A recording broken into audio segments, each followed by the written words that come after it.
2026년 전고체 배터리 분야에서 아주 흥미로운 일이 벌어집니다. 바로 솔리드 파워라는 회사가 이제 연구 개발만 하는 게 아니라 진짜 대량 생산을 하겠다고 선언한 건데요. 오늘은 대체 어떤 일이 있었길래 이런 엄청난 변화가 가능했는지 그 핵심적인 이유 두 가지를 한번 제대로 파헤쳐 보겠습니다. 자, 한번 상상해 보세요. 최첨단 기술만 파고들던 회사가 마침내 자, 이제 마음껏 만들어 팔아봐 하는 청신호를 받았어요.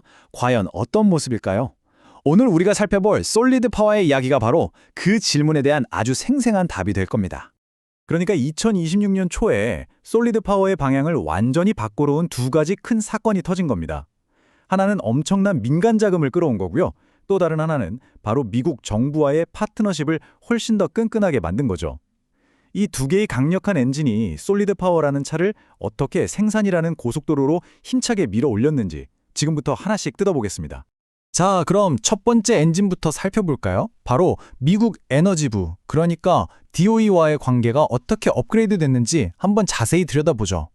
네, 지금 보시는 게 바로 그 공식 수정 협약서예요.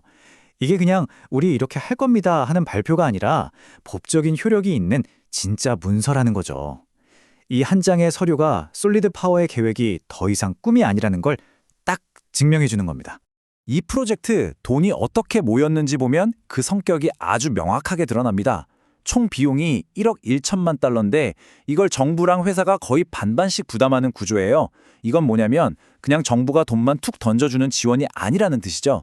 국가와 기업이 이거 꼭 성공시키자 하면서 리스크까지 함께 짊어지는 아주 강력한 파트너십의 증거라고 볼 수 있습니다. 특히 미국 정부가 5천만 달러라는 거액을 투입했다는 거, 이게 의미하는 바가 큽니다. 한마디로 이 기술이 안정적인 배터리 공급망 확보라는 국가적인 목표에 정말 중요하다는 강력한 신호를 시장에 보내는 거죠. 그럼 이 엄청난 돈 대체 어디에 쓰는 걸까요? 핵심은 바로 연속 생산 라인을 까는 겁니다.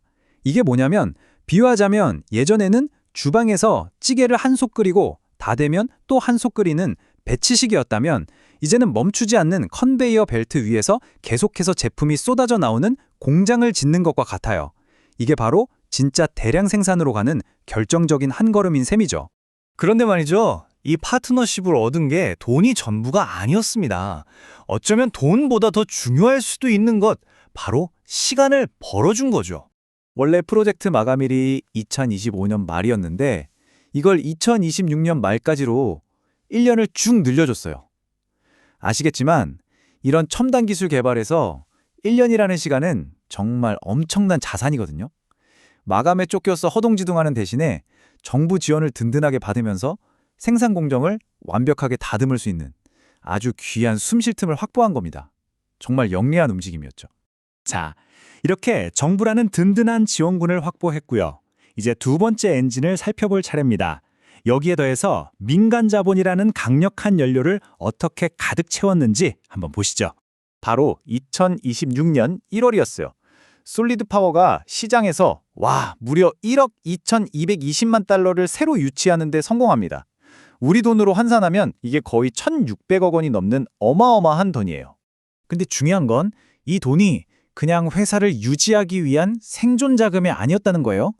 기존에 있던 현금이랑 합쳐서 상업화라는 큰 전쟁을 치르기 위한 말 그대로 전쟁 자금, 즉 실탄을 두둑하게 챙긴 셈이죠. 이제 훨씬 더 길고 넓어진 활주로에서 힘껏 이륙할 준비를 딱 마친 겁니다. 자, 그럼 이렇게 든든한 자금과 시간이라는 양날개를 달았잖아요.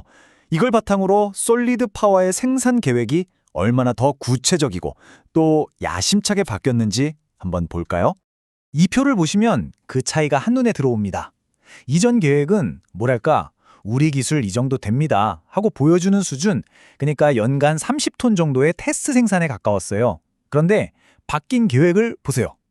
연간 75톤. 이건 이제 진짜 고객사한테 납품할 수 있는 상업적인 규모로 목표를 2배 이상 확 끌어올린 거죠. 단순히 숫자를 높인 게 아니라 이제 우리 물건 팔 준비 끝났다는 자신감의 표현인 겁니다. 이렇게 생산에 대한 자신감이 붙으니까 자연스럽게 시선은 더 넓은 시장으로 향하겠죠. 특히 세계에서 가장 큰 배터리 시장인 아시아. 이 아시아 시장은 과연 어떻게 공략하고 있을까요? 아시아 공략의 핵심 기지가 바로 솔리드 파워 코리아입니다. 여러분도 아시다시피 한국은 삼성 SDI, SK온, 현대차 같은 글로벌 플레이어들의 심장부잖아요. 그러니까 한국 지사는 그냥 연락만 하는 사무소가 아닌 거죠. 잠재 고객사들 바로 코앞에서 기술 지원을 해주고 더 나아가서 아예 여기서 같이 생산해 봅시다 하는 파트너십까지 만들어내는 그야말로 최전방 공격기지 역할을 하는 겁니다. 자, 이제 지금까지 나온 조각들을 한번 다 맞춰볼 시간입니다. 이 거대한 전략의 전환이 대체 무엇을 의미하는 건지 핵심만 딱딱 짚어서 정리해 드릴게요. 핵심은 딱 이겁니다. 첫째, 돈 걱정, 시간 걱정 같은 불확실성이 싹 사라졌다는 거. 둘째, 이제 회사의 중심이 연구실이 아니라 공장으로 완전히 넘어갔다는 것. 셋째, 어떻게 생산하고 어떻게 팔 건지에 대한 구체적인 게임 플랜이 나왔다는 거죠. 그리고 마지막으로 이게 바로 정부와 민간이 손잡고 미래 기술을 어떻게 현실로 만드는지 보여주는 정말 멋진 교과서 같은 사례라는 점입니다.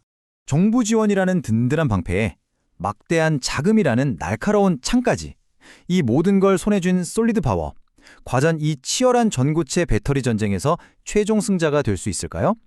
이제 주사위는 던져졌고 모든 준비는 끝났습니다. 시장이 그들의 대답을 기다리고 있네요.